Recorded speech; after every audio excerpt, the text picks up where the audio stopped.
Hello everyone, कैसे हो सब। मैथ्स गली में स्वागत है आपका। और आज हमें पढ़ना है 10th क्लास मैथ्स का चैप्टर 1 जिसका नाम है रियल नंबर्स। तो रियल नंबर्स पहले हम चैप्टर के बारे में बात करते हैं। तो ये जो चैप्टर है इसमें कैलकुलेशंस कम है और प्रूव करने वाले क्वेश्चन ज़्यादा हैं, स्टेटमेंट्स लिखनी है हमें। तो इस वजह से क्या होता है, बच्चों को चैप्टर बोरिंग लगने लगता है। बट चैप्टर बोरिंग नहीं है, बल्कि इजी है बाकी चैप्टर्स के मुकाबले। क्योंकि इसमें क्या है, हमें इसमें कैलकुलेशन ही नहीं करनी, थोड़ी बहुत डिवाइड यूज करना है। सोचो हमें डिवाइड यूज करके क्वेश्चन प्रूव करने हैं और उसी का यूज करके एक दो जो सॉल्व करने वाले हैं वो सॉल्व करने हैं। तो बस इसमें बोरिंग इसलिए कई कई बच्चों को लगता है क्योंकि स्टेटमेंट देख के सोचते हैं अरे इसमें क्या समझेंगे, कुछ समझने लायक है ही नहीं। बट समझने लायक होता है, उसमें एक दो थ्योरम ही है जो आपको समझनी है, एक या दो, एक ही तो थ्योरम है जो समझनी है आपको। वो समझते ही आप सारे क्वेश्चंस कर लोगे, थोड़े स्टेटमेंट लिखनी है। बट जब आप समझोगे तभी तो समझ आएगा। तो पहले से ही बोरिंग मत समझो, पहले उसको समझने की कोशिश करो, ध्यान से पढ़ो, ठीक है। फिर उसके बाद डिसाइड करना कि बोरिंग है या किस तरीके से है। तो पढ़ते हैं फिर। पहले थोड़ा 9th क्लास का रिवीजन कर लेते हैं। रियल नंबर्स, देखो रियल नंबर्स पढ़ना है हमें तो उसके बारे में तो जानना पड़ेगा रियल नंबर क्या होते हैं। तो चलो आपको बताते हैं। सबसे पहले मैं बनाता हूँ नंबर लाइन। नंबर लाइन याद है ना आपको? नंबर लाइन क्या होती है? जब नंबर्स को हम लाइन पे लिख देते तो उसको नंबर लाइन बोलते हैं, है ना। तो बनाते हैं। तो ये आपने नंबर लाइन बना दी हमने, और यहाँ पे जीरो। अब यहाँ पे जीरो की जो राइट साइड में होते हैं वो प्लस वाले नंबर्स होते हैं, 1 2 3 4 5 एंड सो ऑन चलते जाएंगे इधर। और जो लेफ्ट साइड में होते हैं, देखो लेफ्ट साइड में माइनस वाले नंबर, तो ये माइनस वाले नंबर हो गए अपने, -3 -4 -5, ठीक है। और ये ऐसे आगे बढ़ते जाएंगे।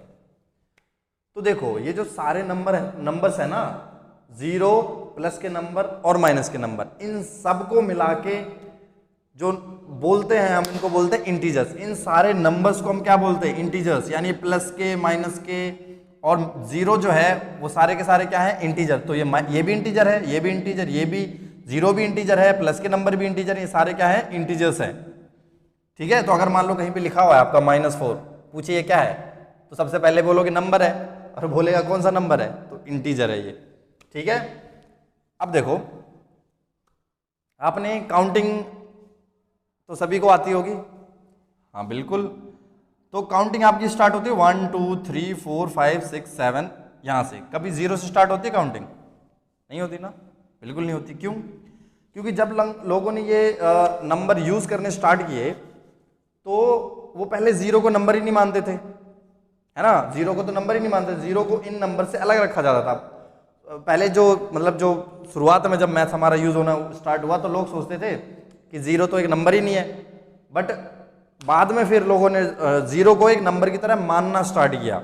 उसको यूज तो करते थे पर नंबर नहीं मानते थे। तो हमारी जो काउंटिंग स्टार्ट होती है नेचुरली, वो कहाँ से स्टार्ट होती है? 1 से। यानी ओरिजिनली जो हमारे नंबर जो लोगों ने ढूंढे थे वो कहाँ से स्टार्ट हुए थे? 1 से। तो नेचुरली 1 से स्टार्ट होते हैं, तो इसीलिए 1 से स्टार्ट होने वाले नंबरों को बोलते हैं हम नेचुरल नंबर, ठीक है। तो ये जो 1 के बाद, 1 और 1 के बाद के सारे नंबर हैं ये होते हैं हमारे नेचुरल नंबर। समझ गए? अब देखो, अब आपको पता है ये जो हमारे नंबर हैं ये कंप्लीट नहीं है। जब तक जीरो इनमें नहीं होगा तब तक ये नंबर नहीं है, क्योंकि भाई जीरो भी तो एक नंबर होता है। अभी तो हमको पता है कि जीरो क्या है? एक नंबर है। पहले नहीं मानते थे वो अलग बात है, पर अभी तो है। तो यानी ये जो हमारी लिखी हुई सीरीज, ये जो लिखा हुआ है इसमें जीरो भी होना चाहिए, है ना। तो अब भाई ये 1 के बाद के नंबरों को तो हमने नेचुरल नंबर बोल दिया, तो फिर जीरो को इंक्लूड करेंगे तो भी उसको नेचुरल नंबर नहीं बोलेंगे, क्योंकि भाई जो रिवाज जो चलता आ रहा है वो चलाते रहना चाहिए। पढ़ाई में ऐसे होता है, पढ़ाई में जो रिवाज चलता आता है वही फिर चलाते रहते हैं उसको। तो फिर जब इसको इसके साथ इंक्लूड किया गया, इन जीरो को 1 के साथ इंक्लूड किया गया, तो फिर कुछ और इसको नाम दिया गया। तो जीरो को मिला के जो आगे के नंबर जो होते हैं उनको बोलते हैं होल नंबर, होल नंबर्स।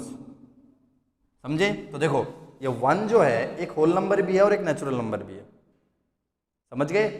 तो लेकिन जो जीरो है वो एक होल नंबर है, वो नेचुरल नंबर नहीं है। समझ गए बात को? बस अब यहां देखो, आपको कुछ नंबर मिसिंग नहीं लग रहे? यहाँ पे कमी नहीं लग रही नंबर्स की? जी हाँ, मुझे भी लग रही है। देखो कैसे, आपने यहाँ पे ये माइनस के प्लस के तो देख लिए, पर ये वाले नंबर नहीं देखे होंगे। 1/2, 3/2 मतलब 3/4 मतलब फ्रैक्शन वाले नंबर, ठीक है। तो ये जो फ्रैक्शन वाले नंबर होते हैं ये भी इन्हीं में ही होते हैं। कैसे होते हैं अभी बताऊंगा। तो ये जो फ्रैक्शन वाले नंबर होते हैं इनको बोलते हैं हम रैशनल नंबर। क्या बोलते हैं? Rational numbers. अरे यार ठीक जरूर होगी, रैशनल नंबर्स। और देखो अब आपको दिख रहा होगा कि इसमें एक न्यूमरेटर है और एक डिनोमिनेटर है। इसमें भी देखो ये न्यूमरेटर जो ऊपर वाली जो नंबर होता है उसको न्यूमरेटर बोलते हैं, नीचे वाले को डिनोमिनेटर बोलते हैं। तो देखो आप कहीं पे भी कोई भी नंबर देखोगे इस रैशनल नंबर को तो हमेशा न्यूमरेटर और डिनोमिनेटर के फॉर्म में होगा, यानी ऊपर एक नंबर और नीचे एक नंबर। तो इसको लिखने का जनरल जो वे है वो इस तरीके से लिखा जाता है P/Q where Q is not equal to 0। देखो तो यानी रैशनल नंबर किस फॉर्म में होता है? इस फॉर्म में होता है। अब इस P की जगह पे कोई भी नंबर हो सकता है और Q की जगह पे भी कोई नंबर हो सकता है, पर जो जनरल वे होगा वो इस तरीके से होगा, एक नंबर ऊपर एक नंबर नीचे। अब यहाँ पे देखो ये चीज क्या है? Q is not equal to 0, ये क्या है? तो ये कुछ नहीं है, डरने की जरूरत नहीं। देखो कोई भी नंबर अगर आप रैशनल नंबर लिखते हो तो ये रूल है कि उसके नीचे 0 नहीं आ सकता। अगर उसके नीचे 0 आ जाता है तो फिर ये रैशनल नंबर नहीं है, फिर ये रैशनल नंबर नहीं होगा। क्योंकि किसी भी नंबर के नीचे अगर आप 0 लिखते हो तो उसकी वैल्यू क्या है वो किसी को नहीं पता अभी तक। तो इसीलिए किसी भी नंबर के नीचे अगर आप 0 लिख दोगे तो वो रैशनल नंबर नहीं रहेगा। वो कौन सा नंबर होगा वो किसी को नहीं पता। तो इसीलिए रैशनल नंबर में 0 के अलावा आप डिनोमिनेटर कुछ भी ले लो, ठीक है। अब 1/2 3/4 कुछ भी ले लो। अब देखो तो अभी आपने देखा कि ये जो नंबर है ये वाले नंबर ये इसमें तो है ही नहीं, है ना, बट ये इसमें है। देखो कैसे, अगर आप मान लो आप 1/2 लिखते हो, -1 लिख रहे हो आप। अब -1 को देखो आप ऐसे लिख सकते हो -4/4 लिख सकते हो कि नहीं, क्योंकि काटने पे क्या आएगा? -1 ही तो आएगा, है ना। अब देख लो -4 देख लो, -4 को लिख सकते हो आप 16/4, है ना। -16/4 को आप कट करो तो ये -4 ही आना है। तो देखो -4 क्या है? एक रैशनल नंबर हुआ कि नहीं हुआ? और जो बीच के जो नंबर है देखो 1/2 ये भी इसी में ही आता है। देखो 1/2 को जो आप कट करोगे तो क्या आता है? 0.5 आता है।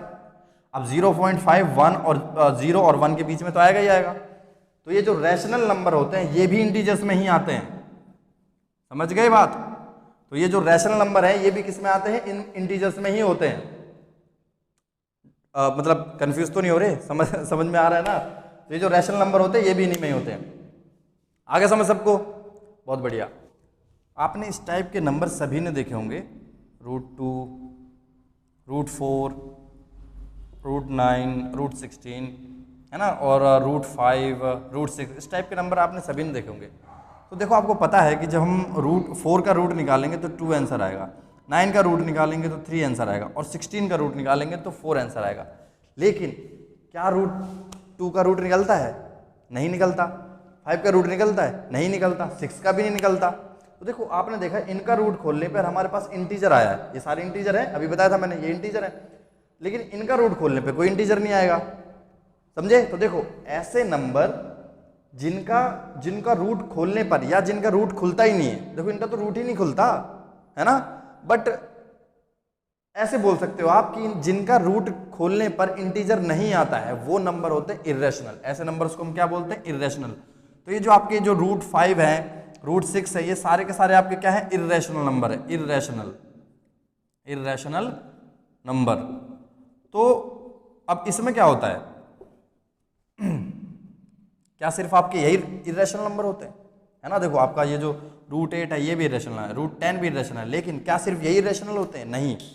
आपने देखा होगा कहीं कहीं पे कुछ नंबर्स ऐसे होते हैं जिनको आप डिवाइड करोगे, कोई आपके पास कोई रैशनल नंबर दे दिया, मतलब कोई फ्रैक्शन दे दिया, उसको आप डिवाइड करोगे तो कभी भी आपकी एक फिक्स वैल्यू नहीं आती, वैल्यू बढ़ती जाती है, डेसिमल के बाद वैल्यू बढ़ती जाएगी।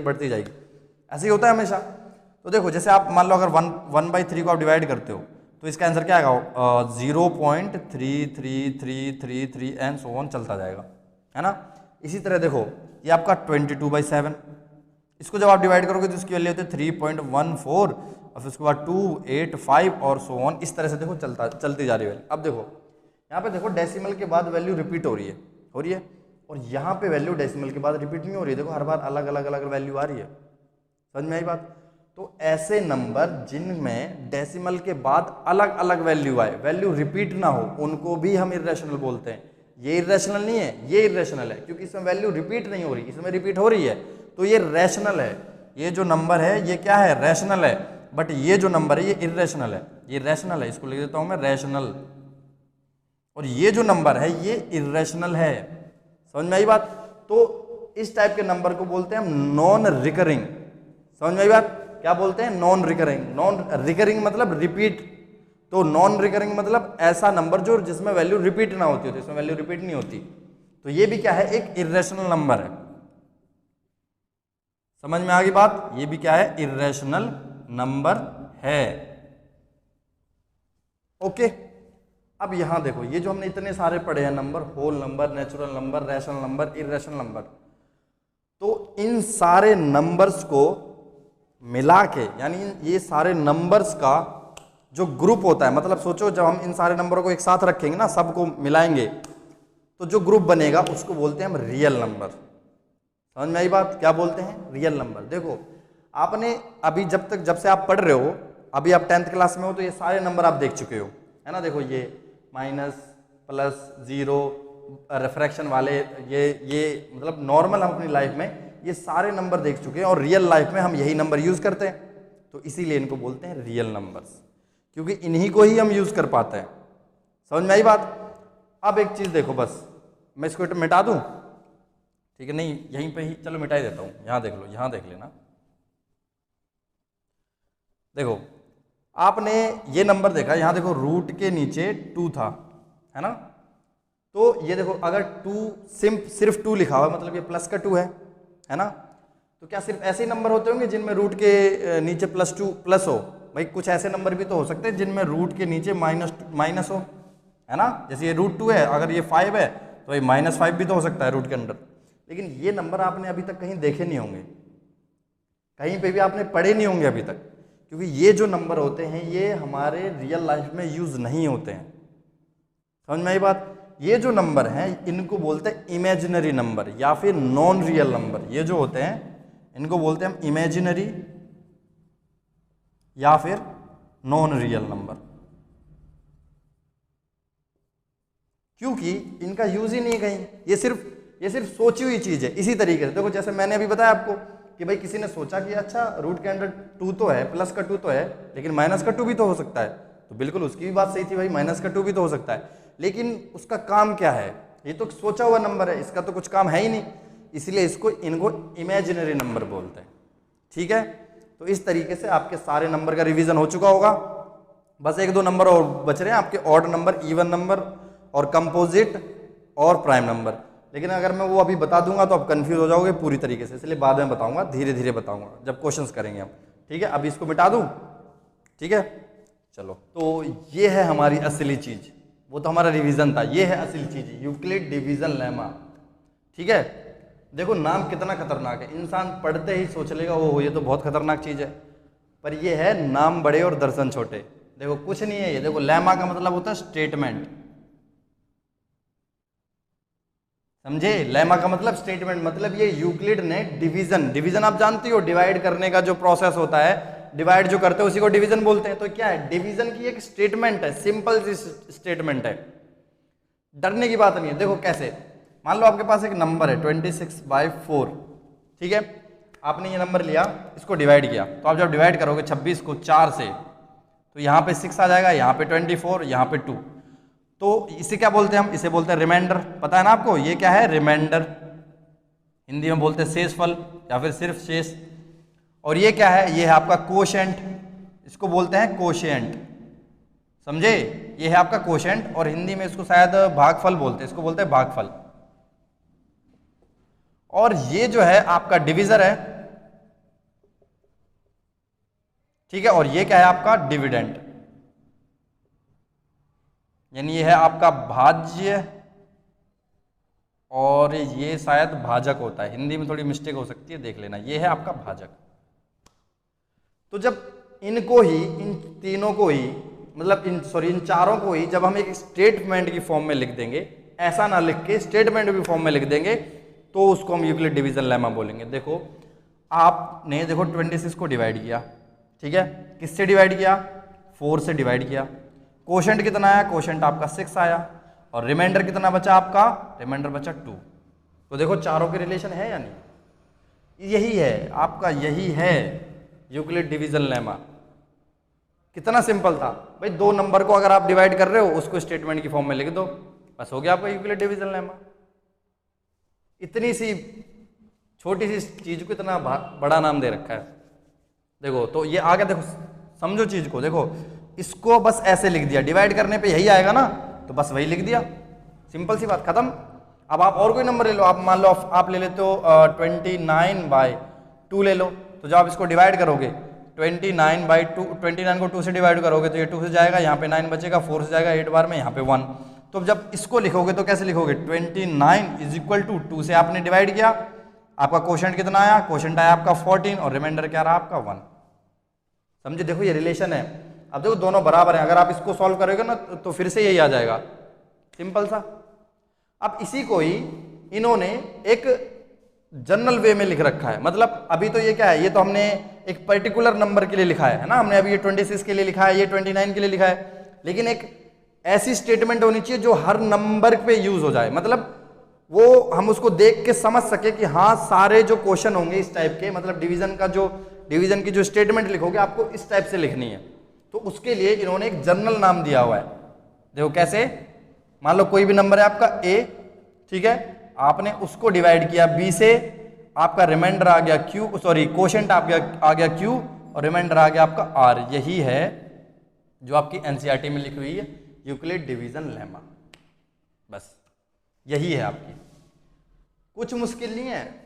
बस इसी को ही एक जर्नल वे में लिख दिया गया, क्योंकि भाई हमें तो हर नंबर के लिए लिखना है ना, तो बस इसकी जगह कुछ भी हो सकता है, इसकी जगह कुछ भी हो सकता है, बस आपस में रिलेशन होगा, यहाँ पे जो होगा उसी हिसाब से यहाँ पे वैल्यूज आएंगे। समझ में आई बात। अगर ये और ये देखो वेरी क्या होंगे आपके, ये और ये, जब ये दोनों चेंज होंगे तो ये दोनों चेंज होते जाएंगे। और एक चीज याद रखना, हमेशा जो आर होगा, आर जो होगा वो हमेशा या तो 0 या 0 से बड़ा होगा और हमेशा b से छोटा होगा, हमेशा b से छोटा ही होता है। देखो कैसे, ये भी लिख रखा होगा उसने ये कंडीशन दे दी कि अगर आपने ये रिलेशन लिखी, आपने मान लो इस तरह से लिख दिया, किसी क्वेश्चन का आंसर आपने ऐसे लिख दिया और उसमें अगर r आपका इससे बड़ा आ जाता है, इसका मतलब आपने गलत करा है, ठीक है। कभी भी देख लो, आप डिवाइड करोगे तो आपका जो रिमाइंडर होता है वो आपका इससे भाजक से या फिर डिवीजर से बड़ा आ ही नहीं सकता।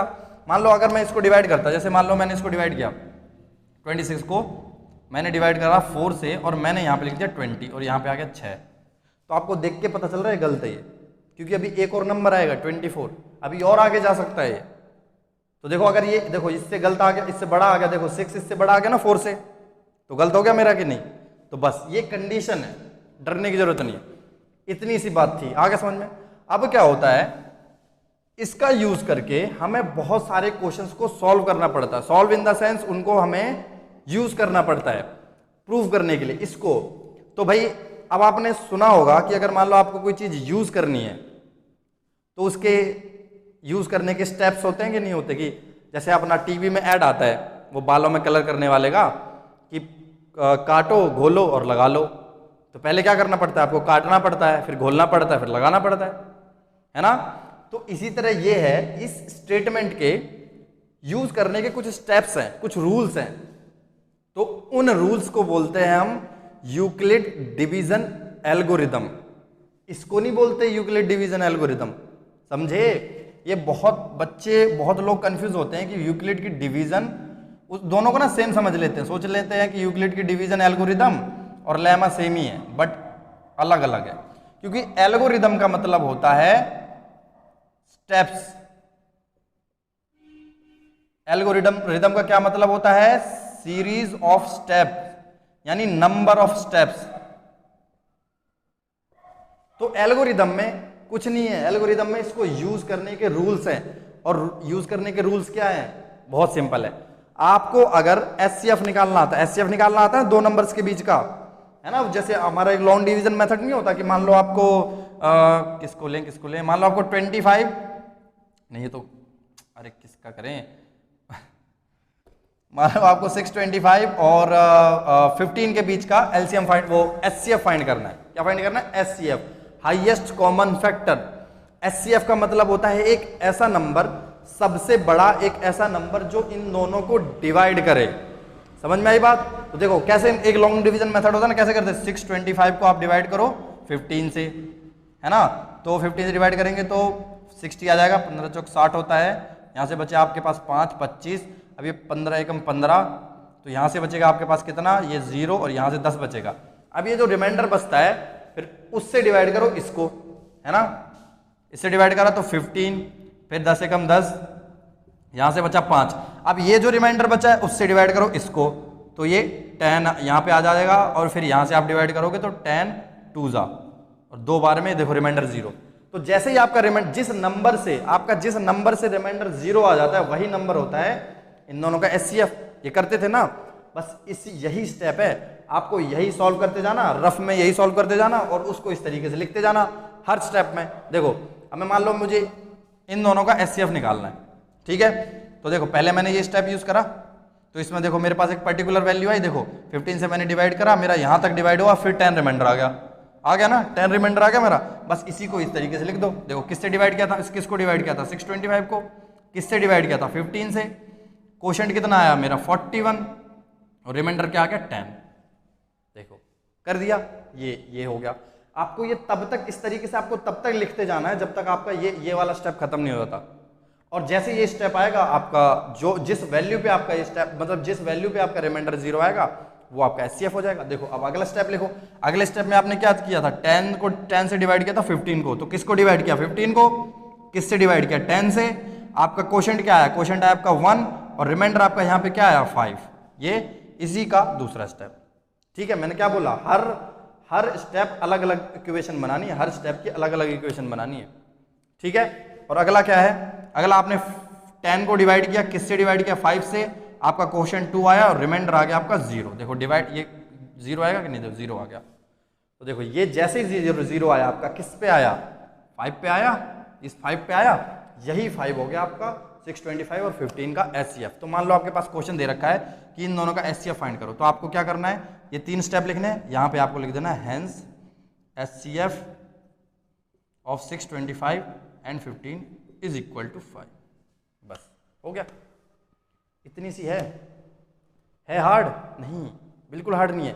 बस दिक्कत वहां पे होती है जब हमारे पास प्रूफ करने वाले क्वेश्चन आएंगे, ठीक है, वो अभी मैं करवाऊंगा आपको एक्सरसाइज में, ठीक है।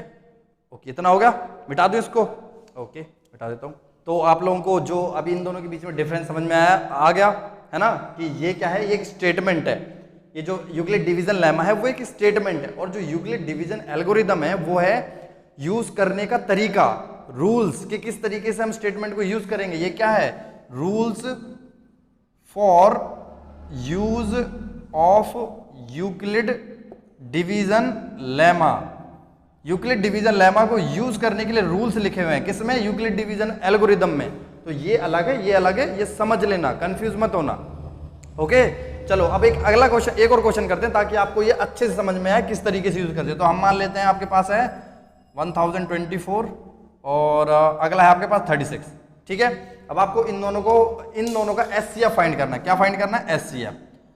तो इतना तो आपको पता ही होगा कि जो बड़ा होगा उसी को ही डिवाइड करेंगे छोटे वाले से एचसीएफ निकालने के लिए। तो हमेशा बड़े वाले को डिवाइड करना छोटे वाले से। तो आप इस तरीके से एरो लगा लो, यानी 1024 बड़ा है 36 से। अब इसको लॉन्ग डिवीजन मेथड जो मैंने यूज करा था उससे करो। तो यहाँ पे लिख लेते हैं हम 1024, यहाँ पे लिख लो आप 36, ठीक है। अब आप इसको डिवाइड करो तो कितनी बार में जाएगा, यहाँ पे जाएगा ये 2 बार में, कितना हो जाएगा 72। यहाँ से कितना बचेगा आपका 0, यहाँ से बचा 3 और 4, 304 हो गया। अब देखो आपका जो बचा है, अब 304 है, अब इसको 36 से फिर डिवाइड करो तो 36 से कितनी बार में जाएगा ये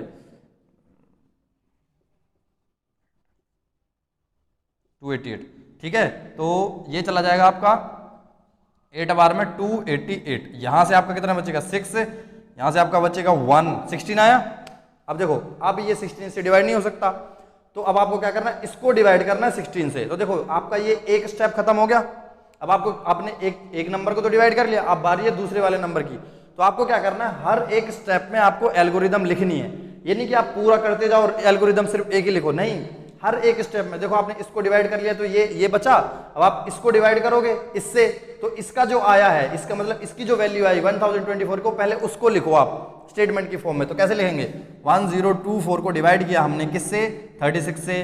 आपका क्वोशंट कितना आया 28 सॉरी, और आपका जो रिमाइंडर बचा वो कितना बचा 16।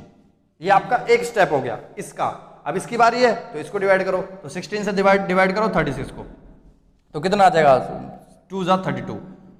यहाँ से बचा आपका क्या 4। तो देखो अब आपने 36 को डिवाइड कर लिया 16 से, आपका क्या बचा 4। अब आप 4 से डिवाइड करोगे इसको, तो अब इसका स्टेप लिखो 36 का। तो 36 को आपने डिवाइड किया कितने से 16 से, क्वोशंट आपका कितना आया 2 और आपका रिमाइंडर कितना बचा 4। ठीक है, अब अगला, अब आप 4 को डिवाइड करो 16 से, तो 4 को डिवाइड किया आपने 16 से, तो ये 4 4 जा 16, यहाँ पे 0 आ गया। ठीक है, क्या बचा आपका 0। तो अब ये आपका लास्ट स्टेप तक खत्म। आपने 16 को डिवाइड किया 4 से, आपका क्वोशंट कितना आया, 4 से डिवाइड किया क्वोशंट कितना आया 4 ही आया है, और रिमाइंडर आपका बचा है 0। बस जैसे 0 आए, जिस नंबर से 0 आए, तो देखो आपका किस नंबर से 0 आया 4 से, तो 4 क्या हो गया आपका इन दोनों का HCF। तो हेंस HCF ऑफ 1 2 4 और 36 कितना आ गया आपका 4। ठीक है, देखो HCF हमेशा ये होता है, ये नहीं होता, ये तो क्वोशंट होता है। क्वोशंट मतलब वो वैल्यू जो कि कट करने पे आई है, तो ये होगा हमेशा आपका जो, यानी जो यहाँ पे नंबर आएगा या फिर आप जिससे डिवाइड करोगे, जिस नंबर से डिवाइड करने पे आपका 0 आएगा वही होता है आपका क्वोशंट। तो बस आपको ये प्रोसेस करना है, लॉन्ग डिवीजन, और इसी को स्टेटमेंट की फॉर्म में लिख दो, हो गया आपका इक्वल डिवीजन मेथड। ठीक है, अब जो सॉल्व करने वाले क्वेश्चन है, यानी जो प्रूव करने वाले क्वेश्चन है, वो हम नेक्स्ट वीडियो में करेंगे। ओके, तब तक के लिए बाय।